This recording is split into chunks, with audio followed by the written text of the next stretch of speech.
dan sangat perih ku hidup karena kasih-Mu.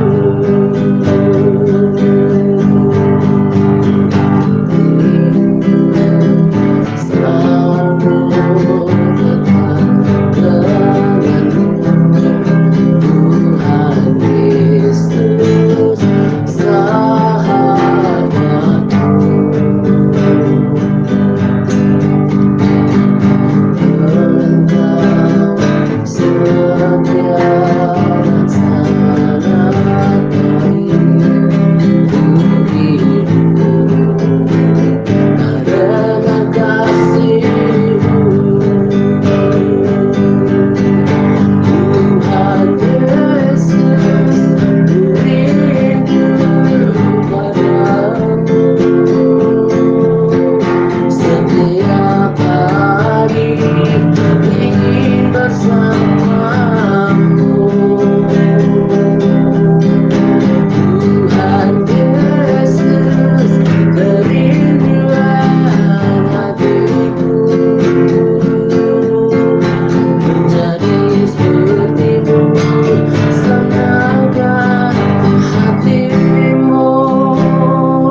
Shalom semuanya, salam sejahtera untuk kita sekalian. Hari ini saya akan berbagi rema yang sangat memberkati dan bagi saya luar biasa gitu ya. Seperti Roh Kudus mengajarkan lebih lagi perihal doa dan seperti mengkonfirmasi bahwa pesan dari rema ini itu tidak perlu diragukan, apalagi dipertanyakan. Dan ini adalah salah satu hal yang mesti dihidupi dan dikejar selama hidup ya, dilatih sampai betul-betul memiliki kehidupan doa yang bukan cuma konsisten tetapi hidup dan dinikmati. Karena kalau kita tidak menikmati persekutuan dengan Tuhan lewat doa, itu kita tidak akan pernah melakukannya dalam jangka panjang ya. Pasti kita jenuh, pasti kita bosan gitu ya. Nah, saya akan baca di Matius 14 ayat 22 sampai 33. Judul perikop ini adalah Yesus berjalan di atas air. Nah, tetapi yang saya mau tekankan dalam rema perikop ini bukan soal Yesus berjalan di atas airnya. Perikop ini singkat tapi penuh dengan rema pesan penting ya, seperti rema ketika Petrus berjalan di atas air ketika mendapatkan Yesus, kemudian dia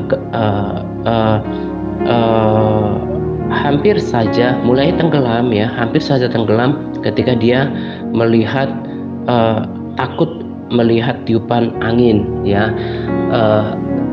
Rema atau pewahyuan ini udah bertebar di mana-mana gitu ya, udah biasa kita dengarkan itu gitu ya, yang merupakan pesan bagaimana beriman penuh kepada Tuhan.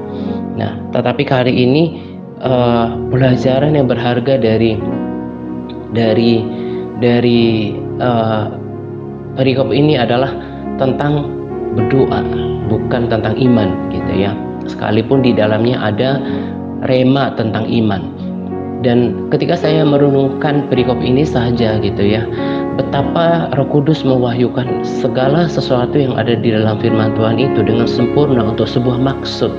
Jadi nggak ada tulisan yang mubazir, nggak ada tulisan yang sia-sia gitu ya.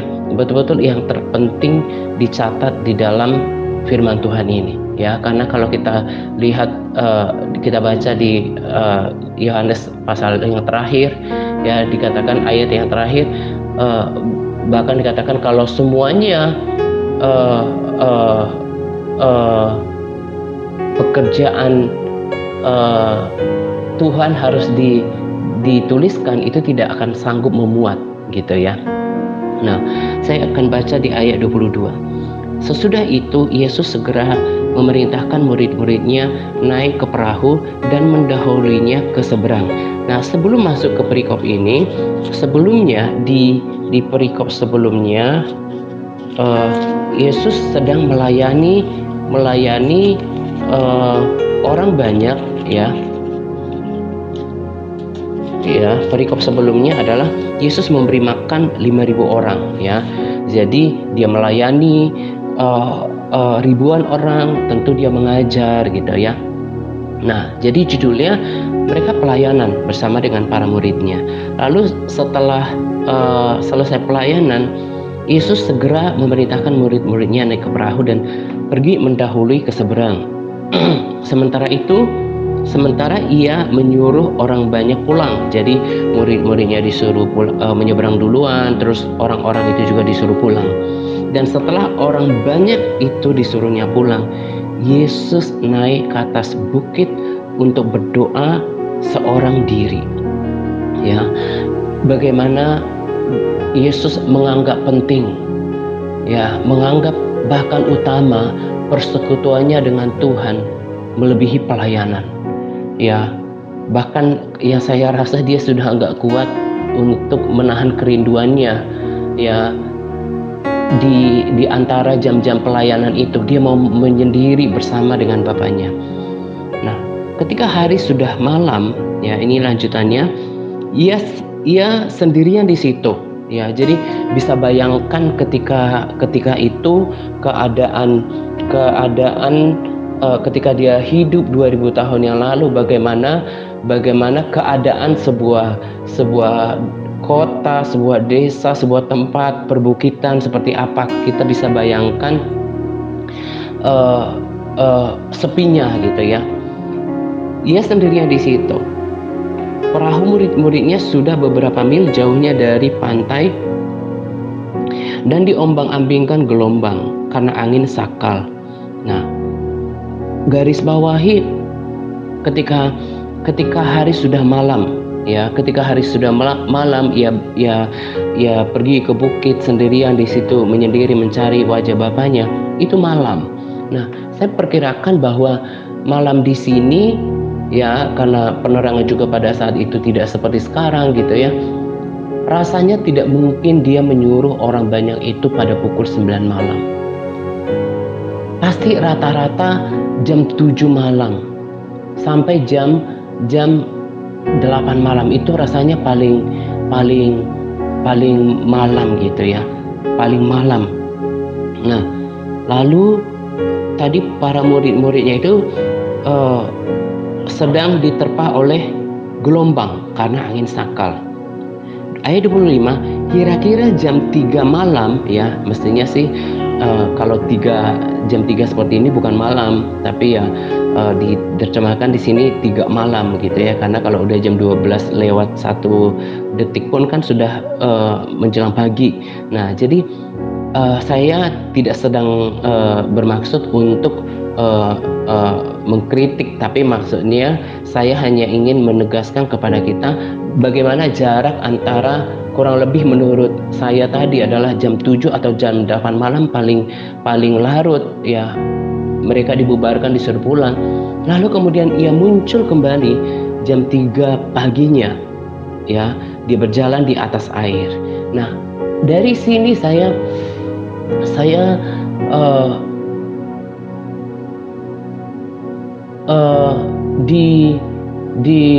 diberikan pengertian tentang persekutuan pribadi dengan Tuhan lewat doa. Ya, bagaimana Tuhan Yesus naik, ya, katakanlah jam 8, ya, sampai jam 3. Itu berarti kurang lebih 7 jam. 7 jam. Dia menghabiskan waktu dengan Bapaknya. Ya, ketika saya renungkan ini, ya, memang Yesus itu Tuhan. Ya, dia juga Tuhan, tapi dia juga statusnya anak. Nah, dan di Filipi dikatakan bahwa dia telah belajar taat untuk melakukan kehendak Bapaknya. Artinya Yesus pun sebetulnya berpotensi untuk tidak taat, tapi dia memilih untuk tunduk kepada Bapaknya. Yang saya mau katakan adalah bahwa kekuatan Tuhan Yesus, kekuatan Yesus sebagai anak untuk bisa tidak berbuat dosa, tidak ada dusta, dan sampai menyelesaikan tugasnya dengan sempurna di kayu salib, itu karena dia memiliki persekutuan yang erat dengan Tuhan sebagai sumber kekuatan. Ya, kita juga tahu ketika Tuhan Yesus berdoa di Taman Getsemani, ya, itu kan masa-masa yang kritis bagi dia, tetapi dia berdoa, dan lewat pilihan itulah saya percaya bahwa dia kemudian mendapatkan kekuatan untuk menuntaskan tugasnya. Dalam firman Tuhan juga kita bisa baca bahwa kalau kita tidak tinggal di dalam, kita hanya bisa berbuah ketika kita tinggal di dalam Dia. Di luar Yesus, kita tidak bisa berbuat apa-apa. Ini dalam arti luas, kita nggak akan bisa mendapatkan kekuatan, kita tidak akan mendapatkan terobosan, kemenangan, mengatasi kedagingan. Semuanya kita tidak akan pernah bisa menghasilkan apapun tanpa recharge kekuatan kita dengan Allah Bapa. Rema ini sudah saya dapatkan beberapa hari yang lalu, ya, sebelum rekaman. Lalu saya udah tergerak untuk membagikan berkat yang luar biasa ini kepada kita supaya kita mengerti betapa doa itu, ya, doa itu sungguh menjadi kekuatan yang tidak kalah pentingnya dengan menyerap nutrisi dari firman Tuhan, ya. Jadi timpang, nggak cocok ketika orang hanya berdoa tapi nggak baca firman, atau cuma baca firman nggak mau berdoa, ya. Ini harus berjalan bersama-sama, gitu ya. Ya, termasuk ya pujian penyembahan, ya, satu paket yang diajarkan TRC adalah berdoa, pasti ada memuji menyembah Tuhan, ya kan, mengucap syukur, gitu ya. Nah, berdoa, ya, berdoa itu bahkan lebih penting daripada pelayanan. Nah, juga saya mau kasih tahu di sini bahwa ada pada zaman saat ini, gitu ya, kita bisa mengikuti mendengarkan khotbah pengajaran di YouTube. Bahkan kita bisa live streaming ketika ibadah atau saat teduh, ya. Saya mau katakan bahwa semua itu baik, tapi tidak akan pernah bisa menggantikan persekutuan kita dengan Tuhan.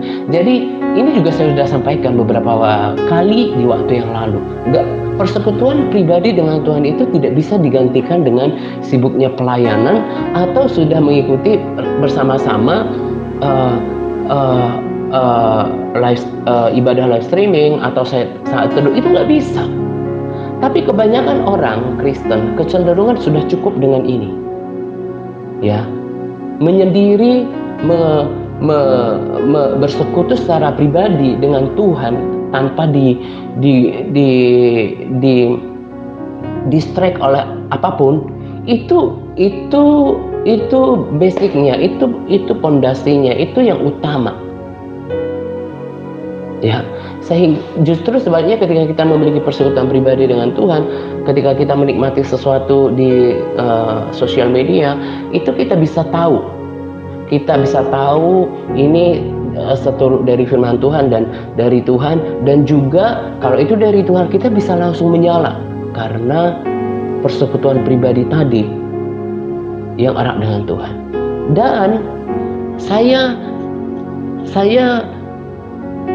dari dulu juga saya katakan bahwa kalau tiba-tiba orang kemudian menjadi lemah, gitu ya, undur dari kerohanian, kehilangan semangat, dari dulu cuma satu saya katakan, coba cek kehidupan pribadinya, coba cek kehidupan doanya, sehat apa enggak, ya.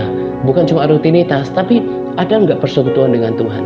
Karena ya kekuatan itu datang daripada Tuhan, ya. Saya lanjutkan tadi apa yang saya katakan bahwa Rema ini saya sudah dapatkan beberapa hari sebelumnya, dan saya sudah lanjut ke pasal-pasal berikutnya, dan itu sudah ada di dalam hati saya, semangat untuk membagikannya supaya kita semakin diteguhkan betapa berdoa kepada Tuhan itu adalah sesuatu yang esensi, sesuatu yang sangat penting untuk dilakukan. Lalu tadi sebelum saya rekaman, saya dapatkan video singkat yang seperti mengkonfirmasi bahwa saya harus sampaikan ini, dan nanti saya akan sertakan itu juga ketika membagikan video ini, gitu ya. Di situ dijelaskan bagaimana kalau seorang Kristen nggak berdoa, lalu bagaimana kemudian kalau kita berdoa. Dan saya tambahkan poinnya di situ bahwa kalau kita berdoa, ya, selain kita mendapatkan kekuatan yang daripada Tuhan, kita akan semakin tahu kehendak-Nya. Kita akan semakin mengerti apa yang Tuhan kehendaki dalam diri kita pribadi. Lalu poin yang saya tambahkan untuk video itu adalah bahwa orang yang berdoa, beneran berdoa ya, bukan cuma rutinitas, dia pasti berubah. Karena orang itu dulu pasti akan diubahkan di dalam doa. Baru dia kemudian bisa mengubah cara pandangnya terhadap keadaan, bahkan orang lain. Tetapi juga saya tekankan salah satu pesannya gitu ya, dari pengajaran sangat sederhana itu. Katakanlah ya, rata-rata orang Kristen kan kebanyakan nggak berdoa, saya yakin itu. Dan dari kelompok yang sedikit berdoa ini, itu rata-rata doanya itu hanya sekitar 5 sampai 15 menit. Nah, dikatakan di dalam video itu, bayangkan kalau smartphone Anda, cellphone Anda itu di-charge, ya, di-recharge 5 menit saja untuk sepanjang hari, itu tidak akan pernah mungkin. Makanya Yesus berkata, tidakkah engkau sanggup berjaga-jaga 1 jam? Ada peran, sekalipun yang kita kejar bukan durasinya, bukan lamanya, tapi waktu berperan di sana. Contoh ilustrasi yang sederhana ya, kita mungkin walaupun bapak-bapak nggak terlalu ngerti ya, tapi mungkin pernah ketika sendiri ngerti kalau kita misalnya berdasarkan petunjuk deterjen misalnya gitu ya, rendam baju sebelum disikat gitu ya, itu katakanlah 30 menit dulu, 30 menit sampai 45 menit atau berapa. Kalau kita cuma rendam 5 menit lalu kita langsung gosok, sikat gitu ya, itu tidak akan semaksimal ketika kita biarkan 30 menit. Waktu berperan di sana. Saya suka perhatikan sesuatu yang kelihatannya sepele, tetapi bagi saya yakin kebanyakan orang tidak memperhatikannya ya. Ketika kita misalnya gosok gigi ya, saya baca di odol atau pasta gigi yang saya punya gitu ya, gosok giginya selama 2 menit kurang lebih. Itu bukan tanpa maksud gitu ya. Atau mungkin ketika pakai apapun, ketika kita mandi ya, semua kebutuhan mandi kita yang kita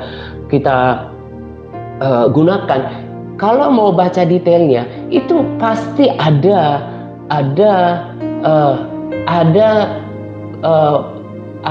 saran pemakaiannya, itu ada tujuannya ya. Demikian juga ketika berdoa, Yesus nggak sembarang berkata, tidakkah engkau sanggup berjaga-jaga 1 jam. Makanya selalu saya dari dulu itu selalu kritik orang-orang di antara kita nggak pernah bayar harga, nggak pernah berjuang untuk meningkatkan kapasitas doanya, termasuk kualitasnya di dalamnya ya. Dan itu kelihatan kok. Kerohanian kita hari ini itu ditentukan dengan aktivitas rohani kita, khususnya persekutuan kita di masa lalu. Dan nanti bagaimana kerohanian kita di hari yang akan datang, itu ditentukan dengan persekutuan kita, aktivitas rohani kita, kualitas persekutuan dan aktivitas rohani kita dengan Tuhan saat ini. Makanya saya nggak heran ketika orang-orang yang tidak memperhatikan kualitas doanya itu kemudian undur. Saya nggak heran, karena tadi udah ada ilustrasi yang sangat sederhana. Kalau smartphone kita, cellphone kita cuma di charge 5 menit untuk keseluruhan 1 hari, itu tidak akan mumpuni. Ya, ada waktu. Tuhan juga bergerak dengan waktu. Nah, ketika kita melatih diri kita untuk fokus kepada Tuhan, untuk menyembah, menantikan Dia, di alam roh ada sesuatu yang Tuhan Yesus kerjakan di dalam diri kita. Nah, jadi bagi kita yang seperti yang saya katakan, saya mau finish well di dalam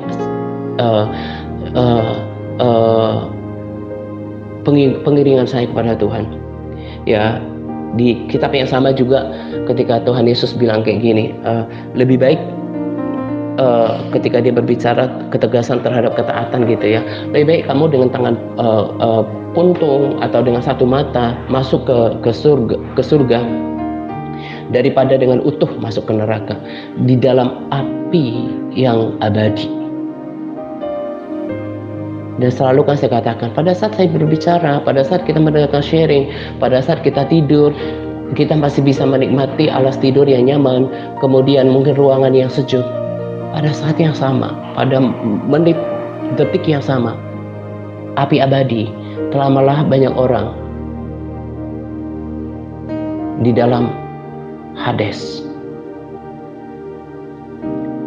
di dalam tempat siksaan di mana orang kaya itu berada. Dan itu menjadi peringatan buat saya untuk selalu menjaga persekutuan saya pribadi dengan Tuhan. Saya kuat sekarang itu karena persekutuan saya dengan Tuhan yang selalu saya jaga. Dan ya, dilanjutkan lagi ketika Yesus menyembuhkan orang-orang sakit di Genesaret. Lanjutan dari perikop tadi di ayat 34 sampai 36. Setibanya di seberang, mereka mendarat di Genesaret. Ketika Yesus dikenal orang-orang tempat itu, jadi dia dikenal, oh ini loh yang nyembuhin gitu ya, yang melakukan mujizat. Mereka memberitahukannya ke seluruh daerah itu. Maka semua orang yang sakit dibawanya. Mereka memohon supaya diperkenankan menjamah jubah-jubahnya, dan semua orang yang menjamahnya menjadi sembuh. Nah, lagi-lagi saya katakan memang Yesus Tuhan. Tetapi dari sini saya diberikan pengertian kuasa yang dahsyat. Bukan pada ketika menyembuhkan orang itu, bukan, saya yakin bukan cuma 2-3 orang. Karena di situ dikatakan ketika Yesus dikenal oleh orang-orang di tempat itu, mereka memberitahukannya ke seluruh daerah itu. Pasti banyak orang yang disembuhkan oleh Tuhan. Kuasa itu mengalir ketika terhubung dengan sumber kuasa itu. Dan sudah saya pernah katakan juga, udah ada rekomendasi videonya. Bagaimana seperti Catherine Kuhlman, kemudian juga Pastor Yonggi Cho dari Korea yang sudah berpulang gitu ya, termasuk juga para hamba Tuhan yang kita bisa saksikan baik di Indonesia maupun di luar negeri ya. Mereka yang mulai dari berbicara dengan berkobar-kobar ya, menyala-nyala untuk Tuhan. Mereka menjadi terus bersemangat menjaga api sampai melakukan tanda-tanda mujizat bagi mereka yang sungguh memiliki karunia itu. Itu mereka menghabiskan waktu berjam-jam dengan Tuhan dengan pola konsistensi yang terjaga ya. Seperti Yonggi Cho, saya pernah bagikan juga videonya ya. Kalau ketika dia masih kuat, dia spending 6 to 7 hours a day. Ya, juga hamba Tuhan senior pastor yang saya rekomendasikan videonya di tempat kita, menghabiskan waktu berjam-jam. Rasanya juga sama, kurang lebih 6 jam. Ya, walaupun tidak mungkin itu tidak selalu di total dalam posisi doa gitu ya. Sadhu Sundar Safaraj juga hidup di dalam doa, ada doa pagi, doa siang, doa malam. Sadhu bilang, kalau mau ikutin pemimpin rohani atau hamba Tuhan yang dari Tuhan di akhir zaman ini, coba lihat kesaksian doa mereka. Ya, orang atau pelayan Tuhan atau hamba Tuhan yang berdoa, yang memiliki persekutuan pribadi dengan Tuhan, yang saya percaya sangat kecil kemungkinannya untuk dia menyimpang daripada kebenaran. Ya, kuasa itu datangnya daripada persekutuan pribadi. Kekuatan itu datangnya daripada kekuatan pribadi. Dan saya sungguh berharap di tahun 2024 orang-orang yang diantara kita yang saya tahu mengeraskan hatinya untuk menghampiri Tuhan lalu kemudian lebih pilih kedagingannya untuk ya hanya sekedar berdoa rutinitas seperti itu, bisa berubah karena keadaan dunia yang tidak semakin baik. Ya kita belakang ini aja kan kita udah lihat awal tahun saja sudah